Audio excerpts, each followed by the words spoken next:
kind of showed us. And so here, the other thing is they were using kettlebells. And today I use kettlebells now because I'm done competing. I mean, I will never, I don't have to do. So I'm like, I will never probably lift heavy again. I mean, not lift heavy, I'll lift heavy, but I don't have to, to train to get on the mat 5 days a week. Yeah. But they were doing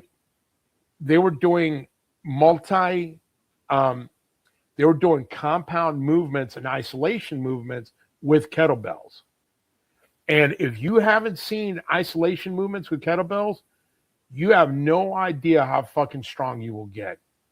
Do some isolation movements with kettlebells. Most people, if they tried, they couldn't do it. They would try with a 5-pounder, the lightest weight, and they would see how asymmetrical they were, or how much balance they didn't have, or how the support group didn't work, or strength is that's one of the things that I kind of learned just from you and just from being around martial arts, and is what there's guys who are power lifters. Those guys are strong. You got 120-pound Jiu-Jitsu grapplers are strong. You got dudes who are endurance. That's like, so strength is basically what application you're using it for. And I think that the way that Louie saw that, because I moved to Columbus sophomore year, and I lived on Demarest, and I went to Franklin Heights. I didn't have no friends. I just walked down and saw that gym, and I walked in there, and it's like a cat walking into Jurassic Park, like a little kitten walking into Jurassic Park. And he let me pay money, and he talked to me about speed, and he had this machine in the back, the donkey kick thingy. He put me on these ridiculous torture machines, and it made me fast as hell, but I was only there like 2 months. So I got my quads got really strong, but my calves are tiny. I ripped both of my hamstrings. I got big ass biceps, but no shoulders. So I got a taste of it, but just one of the things where he never walked up, I'm Louie Simmons and this and that. He was like, hey, come in. I was nobody who was barely paying. And he talked to me about Carl Lewis. He talked to me about how Ohio State blackballed him. He said that he wanted to find a sprinter because he said that he could make a 10-second sprinter, and I believe he could. Oh, he did. Ohio State blackballed him like you would not believe, because they told us not to lift with him in Franklin Heights. He got into it with a guy named Kennedy, who is a strength and conditioning coach. And when he got there, John Cooper, remember what John Cooper said? I'm not going to win these slow white guys. He said, we got enough of slow white boys. I'm sorry, Josh. Yeah, he said that. He said, and that is a real quote. And so most of the time, and you got to remember, I power lifted for. One of my goals was, and I told Louie, I said, hey, I want to pull 705 in a meet. That's all I want to do. I want to get one time, in my career, I want to get 705 off the floor. And I trained for it. And so in the mid 90s, after I left Ohio State, I did a powerlifting meet. I pulled 705 off the floor. I did a 685 squat. Now the bench, I look like one of Jerry's kids benching. So they had. That's a cosmetic lift, though. That's a cosmetic lift. The lift you were doing. Hold on. So they first got these Inzer power shirts, right? Oh. And the Inzer, I mean, they were just, and I did 415 raw. I put on a shirt. I did 415.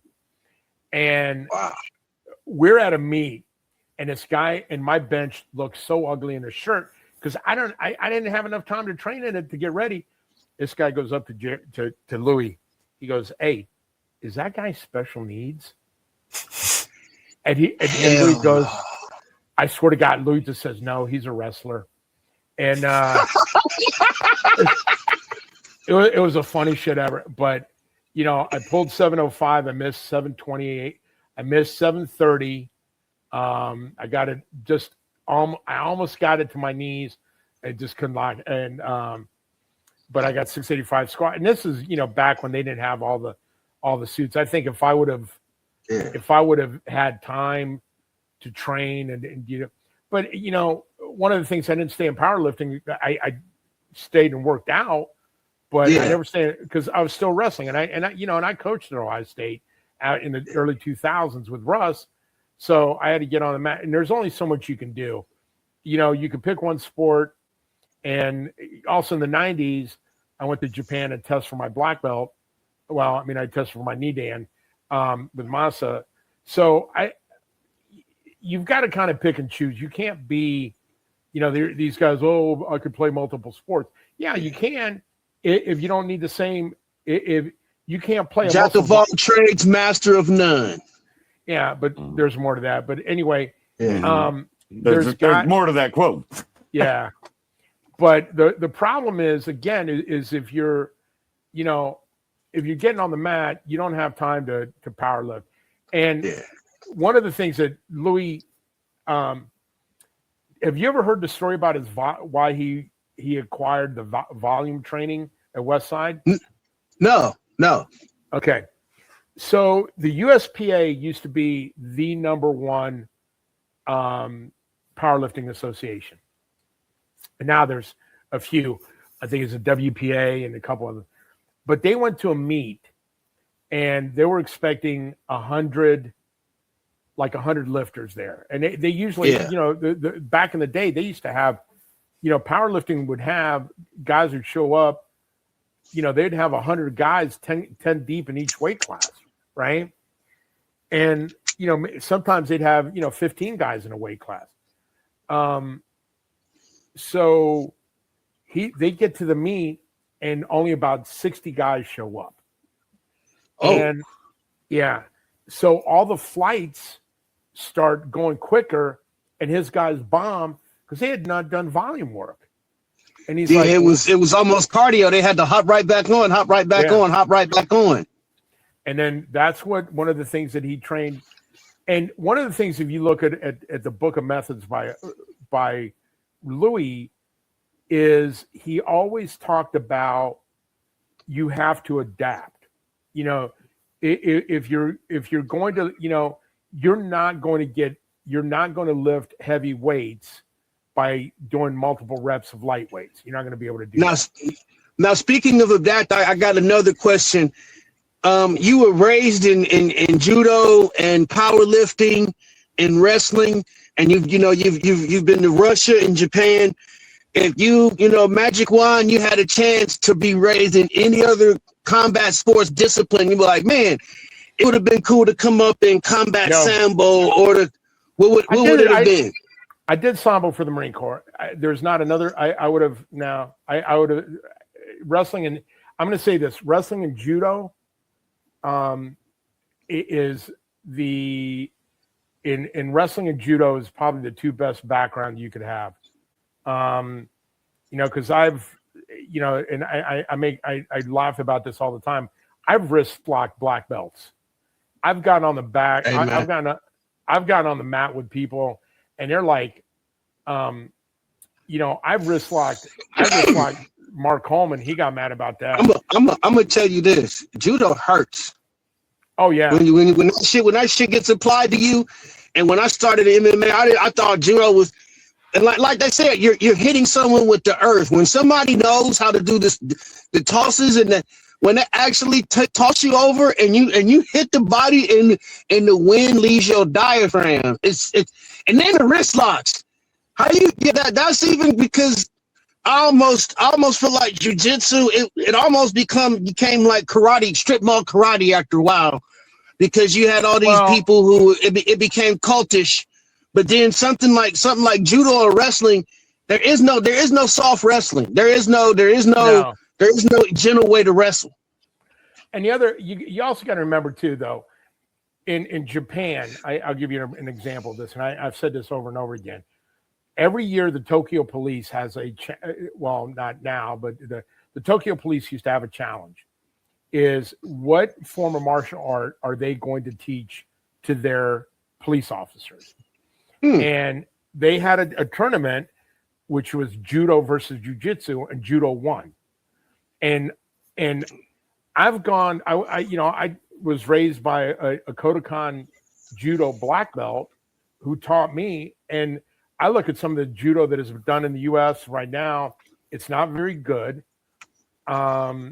It's watered down. It's watered down because they changed some of the rules. But I see the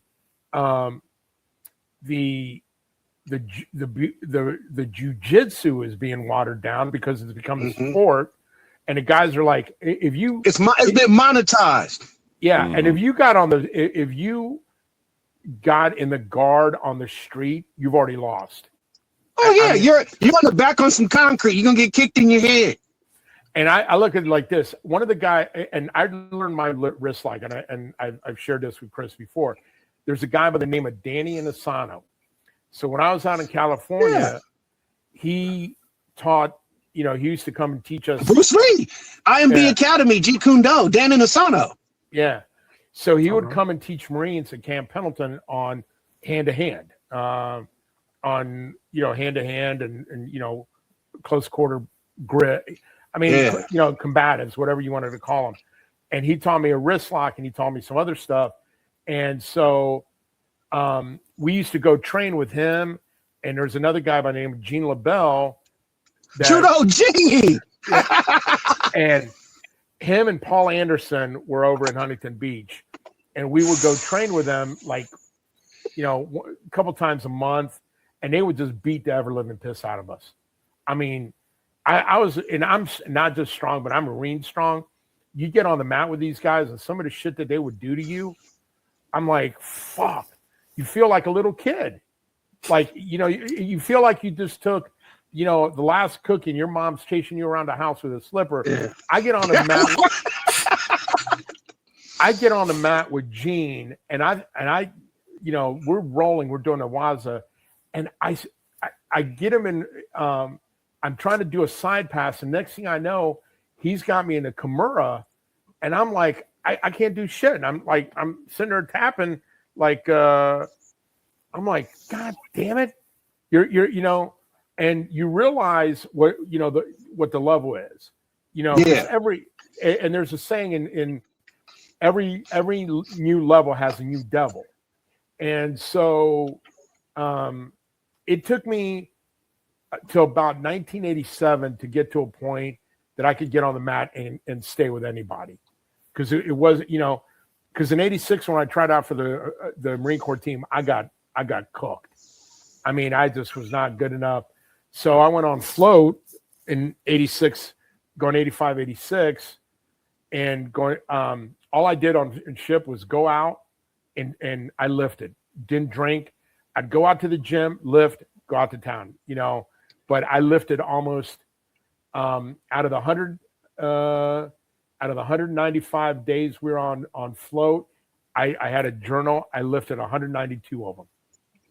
And I think that your journey showing that how where a lot of people might have said, hey, I tried that. Let me go get a regular job. Your desire to get better and want to improve and compete on a global stage is, it just shows your strength as a person. And then, just leadership qualities. Now you've got a book that you just released that's available on Amazon that kind of, touches on some of those things. Talk to us about your book.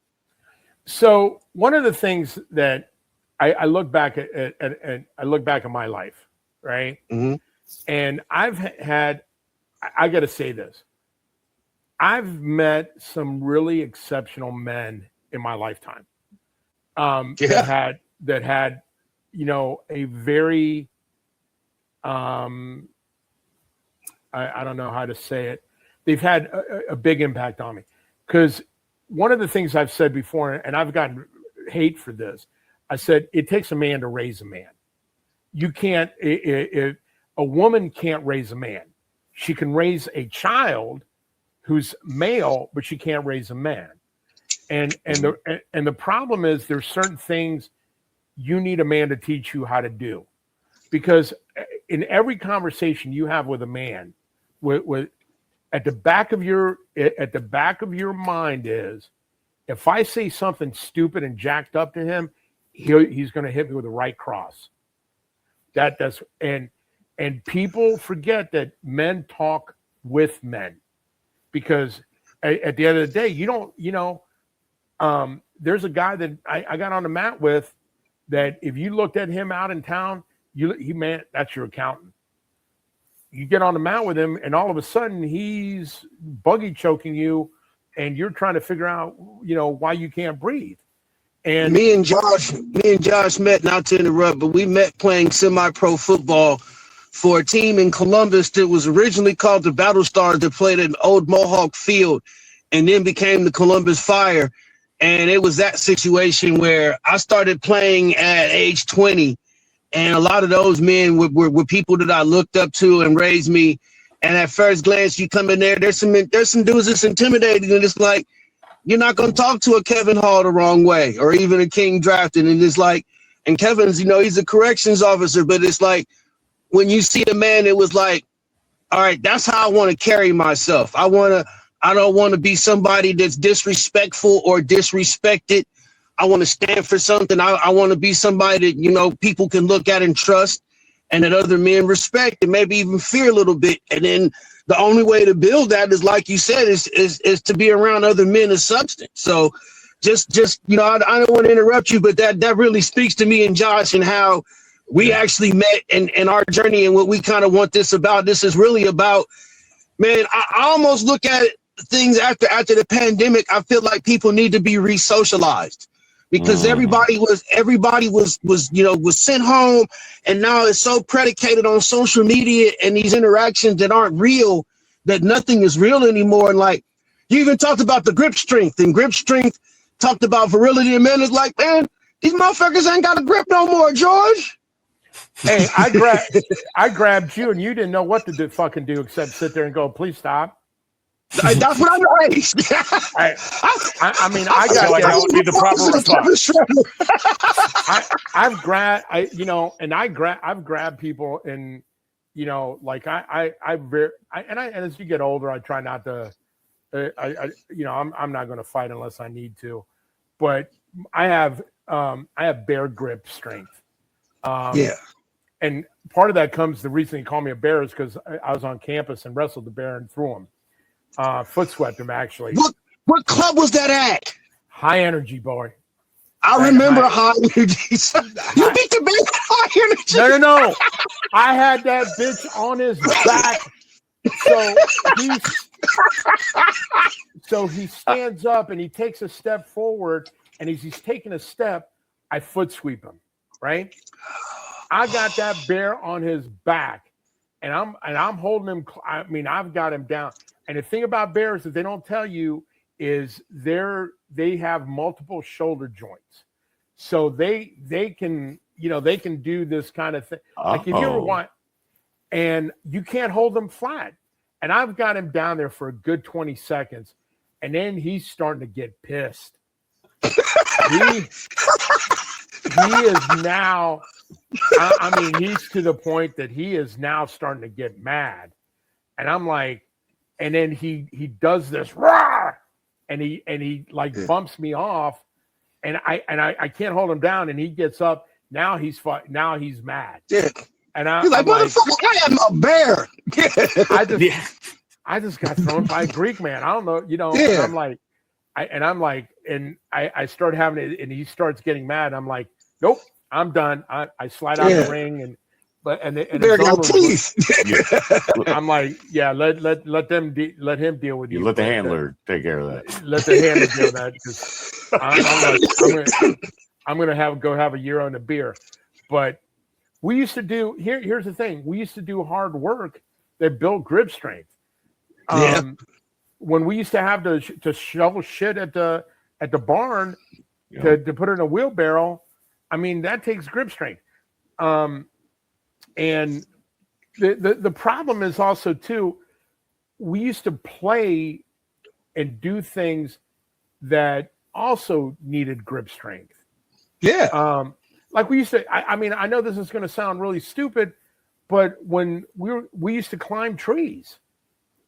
It's something that's, and now I don't, that's not stupid. I actually go to the park and I do the monkey bars. Yeah, I actually climb. That is the best workout because if you can move your body weight still, then you got functional strength. Yeah, I mean, and if you got, and you think about that, we used to do, I mean, I remember my dad. One of the things, he had a guy that there was a dairy farm over that my dad would. He knew the owner of it. He would take me over there, and once a month, I would go help him, and we did farmers carry because I would carry the two milk jugs, and man, those things weren't. Oh yeah, those things weren't light. But in the Marine Corps, we used to do grip strength exercises all the time. Farmers carry is an underrated exercise. Man, who you telling? And then we would do in judo. We would do the floor carry, which is your uke would lay down on the floor. You'd reach up, grab his lapel, and pull him across the floor. See, and I mean, that is not an easy drill to do. And that's that shit. See, that's why I don't like them sports, because you're not gonna beat my ass with a shirt that you just charged me $120 for. You can kick my don't. My mama just bought me this shirt. You're not gonna fold me with this while I'm in this bitch. I don't like the special pajamas, and I don't like getting beat up in the special pajamas. You're gonna wear that Michael Kors out. I'm gonna strangle you with it. I mean, I'll find, and I'll make you say shit that you didn't think you were capable of saying. Yeah, I mean, hey, I done grappled a couple people who had me speaking Japanese and like, you can't even tap. You just make a noise like Schwarzenegger. So I got to tell you something funny. So we're up at Ohio State one day, and Wes Sims is up there, and so Wes, tall Wes. So I throw Wes like 3 or 4 times in a row, and I throw him. I do the inside body lock, throw him, toss him, go around, Darcy choke him 3 or 4 times in a row, tap him out, and he gets up and he says, "Mark, all that fat motherfucker does is throw people." And Mark goes, Wes, stop him. Ain't talk to sport. That's like Chris Carter. All he does is catch touchdowns. It's like, this is football. It's what the fuck I'm supposed to do. And it was so funny because the other thing is, and I know you're going to laugh at this one, but there's a guy named Brandon Lee Hinkle, and Brandon is one of my buddies, and he was up there. I took him. He was kind of lollygagging, and we were wrestling. I took him down with a knee pick single, and he got so mad. He was like, "You mother," and nothing he could do about it. But and Mark has even said this on his, on numerous shows. I'm the only person in college that ever threw him. I was the only person on the team that ever scored on him. And damn, yeah, I mean, Randleman never took him down. Rex Holman never took him down. No one else on the team took him down except me, and threw him. Raymond Doza never took him down. And when you're a thrower, I will say this: if you can throw, you're never out. You're never in a bad situation you can't get out of. Whether on the street, whether in the street, in a bar, or on the mat, you're never in a bad position. You're never in a position you can't get yourself out of. And that's the one thing people forget. And so. And with jiu-jitsu, nobody throws anymore. I rarely see throws. It's like, I'm going to pull guard. Butt scoot boogie. That's all it is. Butt scoot boogie. That's not a martial art. You do that in the street, I'm going to kick you right in the face. Yeah. And we're right at an hour, and I want to go ahead and get this because we're going to have to bring you back, because this is like 10 podcasts. But I want to go through the book and talk about the info and where they can get it, and they can spend their hard-earned cash, and then also the veterans your podcast, Syndicate. Yeah, Veterans Radio Syndicate. Tell us about that. I wanted to show the book cover. Yeah. So that's a nice book cover. And So they can go. You can go on Amazon, order that. It's just look up the Book of Men, Pardos. There's a link over there. Yep. There. What got the link scrolling on the bottom. What that book talks about is basically is the male. There's some really bad, and I'm going to say this. Not all of them are positive in the book. The book's 142 pages, and there are some people in the book that I had to change the name, but you're going to run into bad people in your life. You're going to all the time, and you're also going to run into good people in your existence as well. So I put both of them in the book, and Russ is in there, Jim Jordan is in there, Kevin Randleman. I've sold. We've got positive reviews on Amazon. Sorry, guys. Yeah. So my drill instructor is in there, and Louie is in there. But if you read the book, it reads like chicken soup for the soul. Everybody's got a kind of chapter in there, but what you got to remember is that you aren't going to grow up by yourself. You're going to have good people that you're going to come in contact with. You're going to have bad people you're going to contact with.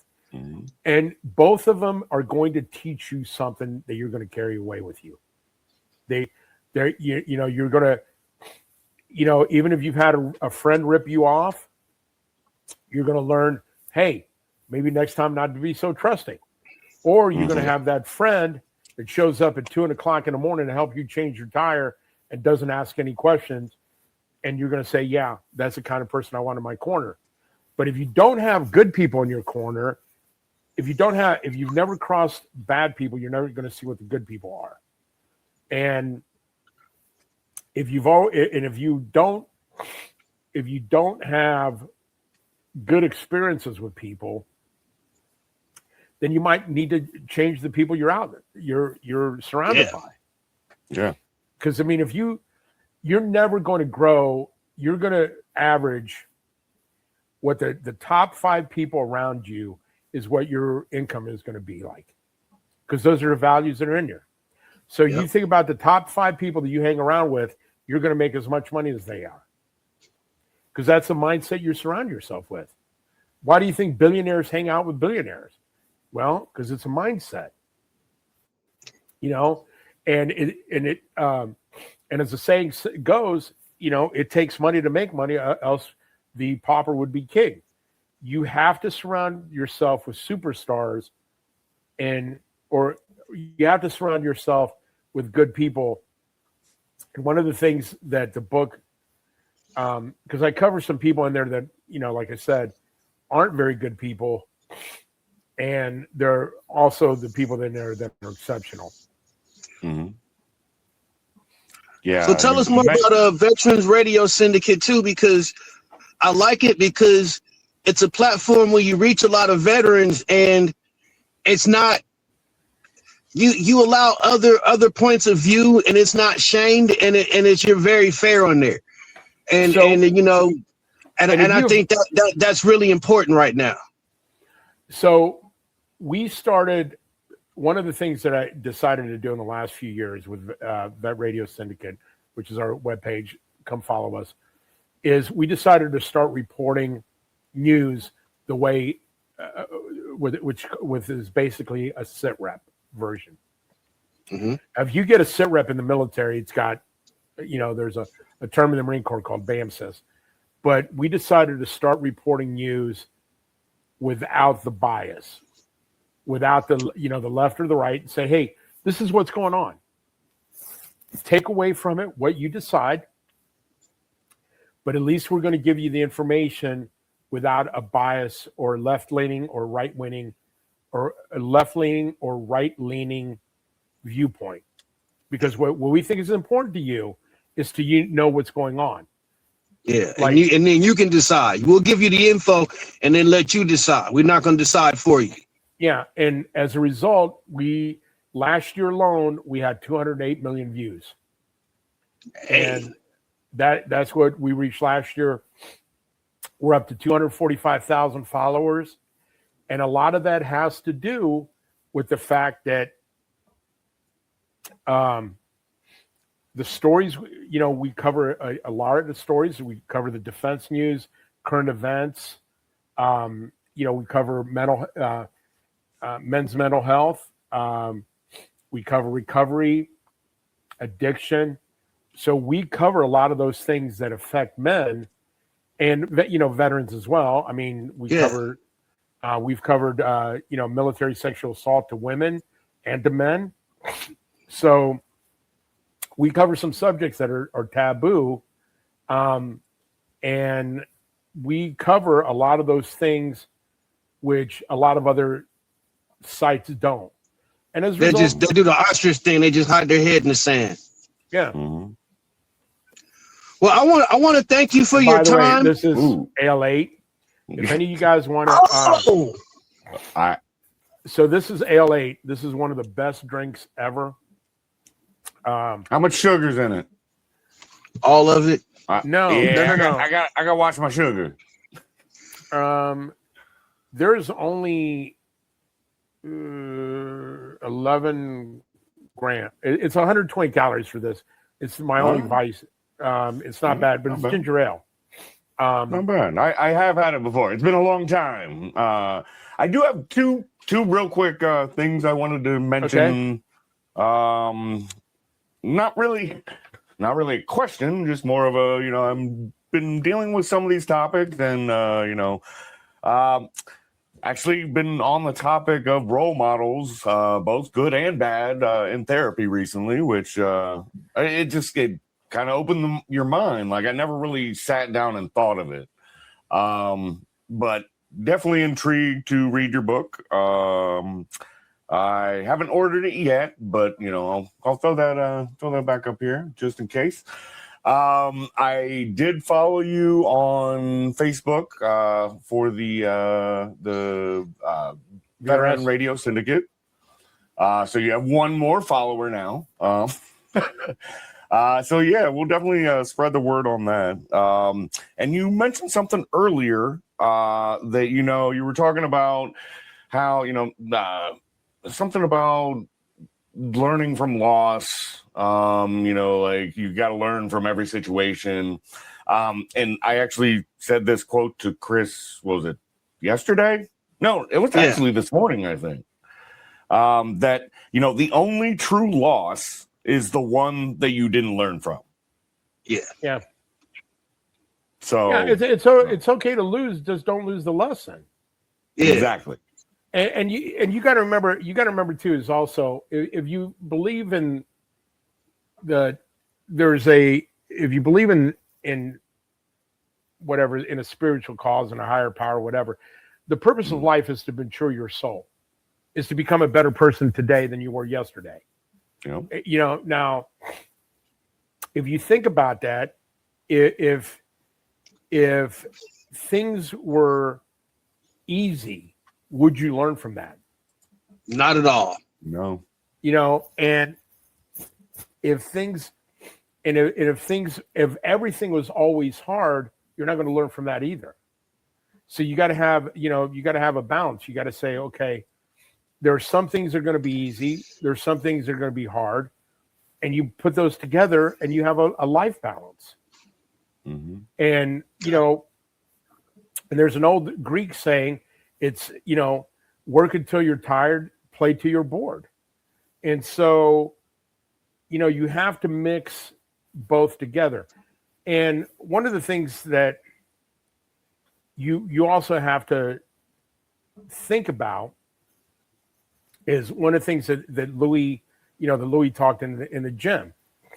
You're going to have to also, not know your limits, because that's not the right term, but you've got to be able to perform where you are at best at.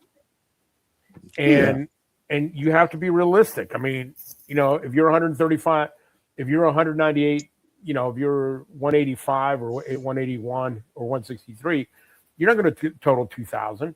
If you're a 148 pounder, you're going to total 1,700. That's why they have scales. Yeah. So, if you, and that's why, you know, a lot of the people that you know, that talk about it is, you know, there's one of the things that Louie talked about is something called the Wilks coefficient scale. I don't know if you're familiar with it or not. Mm-mm.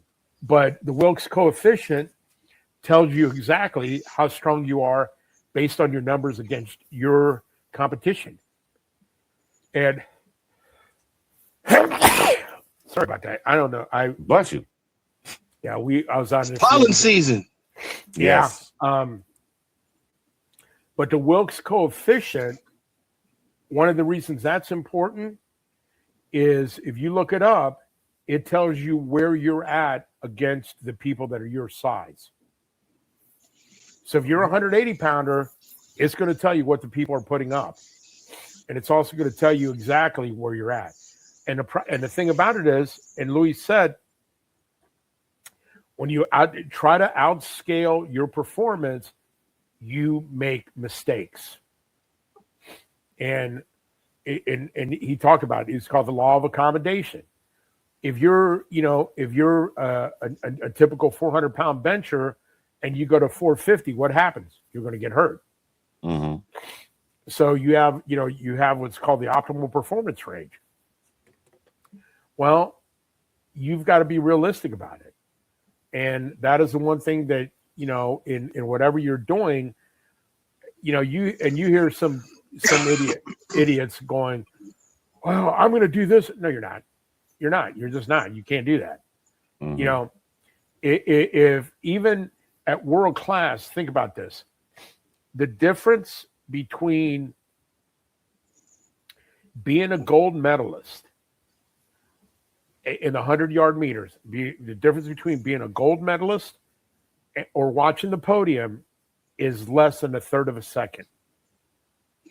Mm-hmm. And that's crazy because the shit that would have got you a gold medal 10 years ago won't even get you in the Olympic finals once Usain Bolt shows up.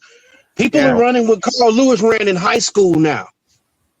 Oh yeah, he ran a 9.89, I think.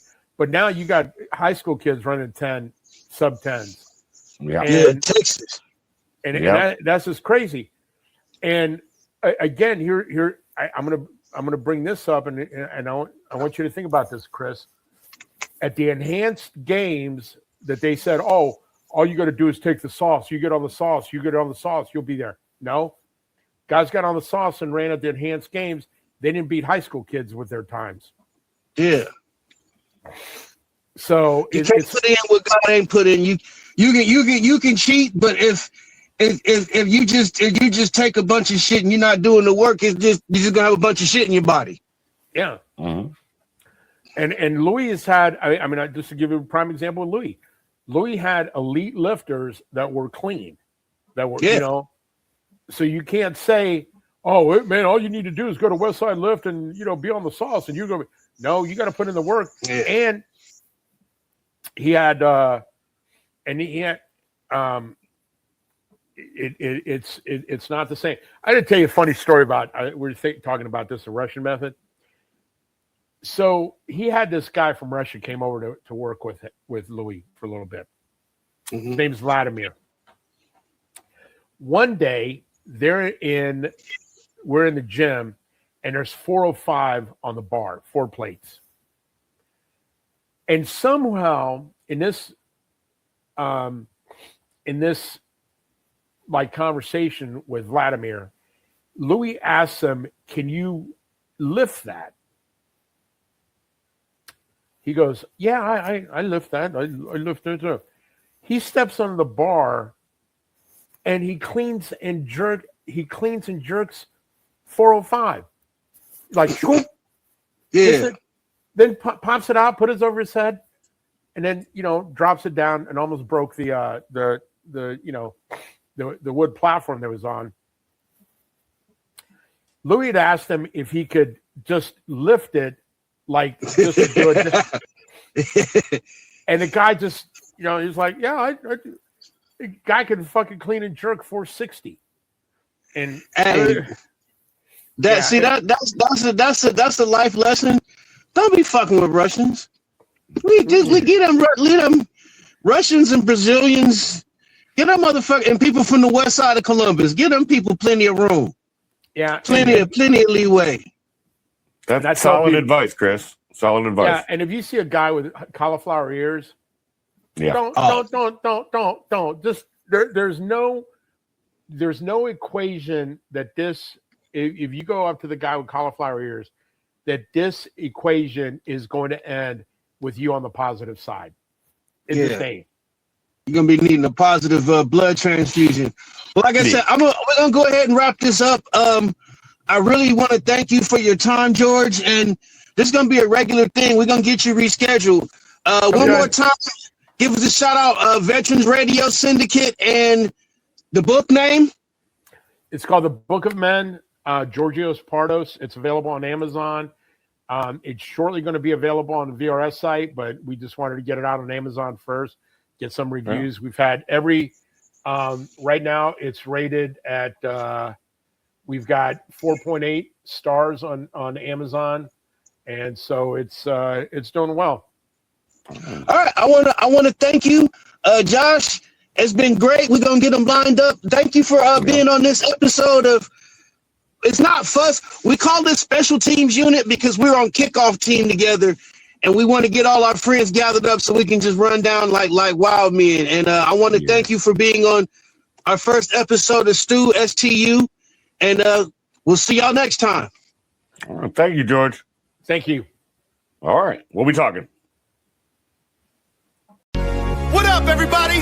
Let's go! Flipping through the packs, chasing down that 101, yeah. Searching for the grail till the morning sun comes. Buster! Hit that monster pull, an impossible play. Change the whole damn game in a major way. We hit that monster pull, an impossible play. Change the whole damn game in a major way.